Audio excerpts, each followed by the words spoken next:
இடம்பொருள் நேயர்களுக்கு வணக்கம். கங்குவா படத்துல இருந்து ஒரு அப்டேட் வந்திருக்குப்பா. படத்தோட ஷூட் வந்து ஒரு 3 நாள் தான் பெண்டிங் இருக்குது லீட் ஆக்டர்ஸ்க்கு அப்படிங்கிற மாதிரியும், டப்பிங் ஒர்க் எல்லாம் கம்ப்ளீட் பண்ணிட்டாங்க, விஎஃப்எக்ஸ் பர்சன்லாம் ஆல்மோஸ்ட் முடிஞ்சிச்சு அப்படிங்கிற மாதிரியும், 3D ரெண்டர் எடுக்கிற ப்ராசஸ் தான் போயிட்டு இருக்குது சைமல்டேனியஸா அப்படிங்கிற மாதிரி சொல்லியிருக்கிறாங்க.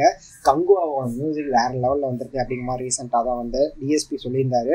ஸோ எப்படிப்பட்ட படமா இருக்க போகுது, படத்தோட எல்லாருக்கும் முடிஞ்சிருச்சு அப்படின்னா கிட்டத்தட்ட முடியிற ஸ்டேஜ்ல வந்து ரிலீஸ் டேட்டை அனௌன்ஸ் பண்ணிடுவாங்க அப்படிங்கிற மாதிரி தான் தெரியுது.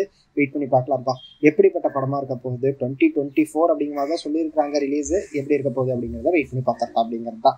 இந்த படத்துக்காக, சூர்யாவோட கங்குவா படத்துக்காக யாரெல்லாம் வெயிட் பண்ணிருக்கீங்க அப்படிங்கிறத கமெண்ட்ல சொல்லுங்க. எத்தனை பேர் வந்து படத்துக்காக வெயிட் பண்ணிருக்கீங்க அப்படிங்கிறத தெரிஞ்சுப்போம். இந்த வீடியோ பிடிச்சிருந்தா லைக் பண்ணிட்டு இந்த மாதிரி அப்டேட்ஸை நீங்க தொடர்ந்து பார்க்கணும் கேட்கணும் அப்படின்னு நினைச்சீங்கன்னா மறக்காம சப்ஸ்கிரைப் பண்ணிடுங்க. அப்பதான் நாங்க போற வீடியோஸ் உங்களுக்கு ரெகுலரா வரும்.